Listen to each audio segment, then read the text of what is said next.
Oh bethuna, uMakhwela into awayiravazwayo ku-social media after wefake ividiyo yakhe kunye nentombi yakhe ke uMatt besemotweni notata uMosamseleku, uMatt ehleli e-back seat yena ese-front seat engumadam.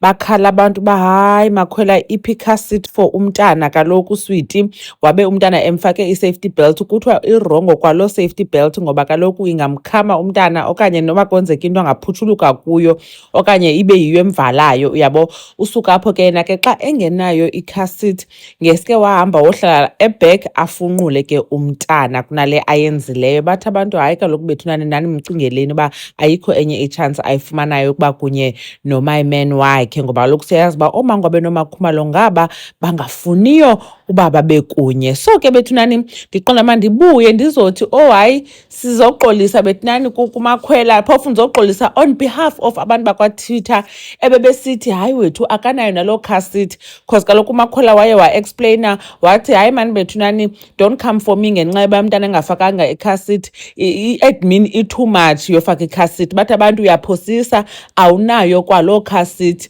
uMakhumalo nguye bekufanele uba uyithengile. So kuba ke ngoku engavani noMyman akayithenganga, yiloo nto ke ngoku ungenayo. So ndiye ndabona ifoto kaMatt bethunani ekwi-car seat esemotweni, ndathi Nkosi yam shame. Hayi ke bebephosisa ngale yoba akanayo, unayo. Ewe ke ngabe kanti mhlawumbe berongo uba bengayifakanga, i-safety yomntana ibalulekile kakhulu, kodwa shame uMatt unayo i-car seat bethunani. Nantsi ndibone ku-Instagram page kaSneh apho emfotile esemotweni ekuyo i-car seat yakhe. So it's not that ba akanayo uMatt. Ewe ke shem siyatsho uba hayi angaphinde ayenze loo nto leyo kuMatt wethu, makayenze sure uba all the time usafe, uyaqonda. But otherwise yena uMatt bethunani unayo i-car seat. So ngqoma ndizokwenza ke ngoku ividiyo after ndibone loo foto, being i-monitoring spirit ke phofu ku-Instagram page kaSneh, because ndifuna uzogobhoza.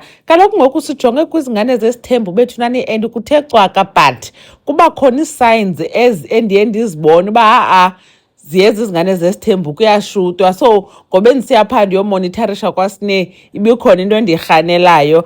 Otherwise enkosi kakhulu bethunani ngothi nibukele le video. Hopefully ke uMakhwela ufundile.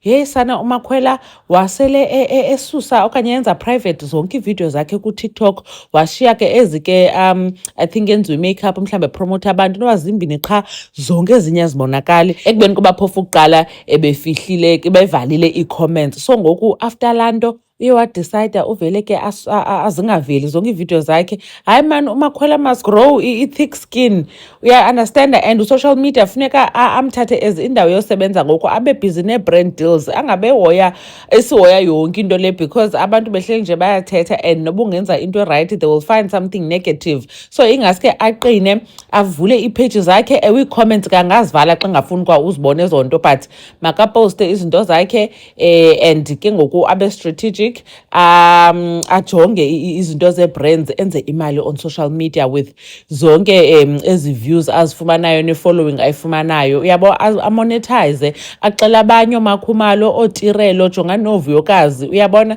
Anyways enkosi kakhulu ngothi nibukele le video. Umam Mgobhozi uyanibona kwividiyo elandelayo. Ndiyanithanda, bye.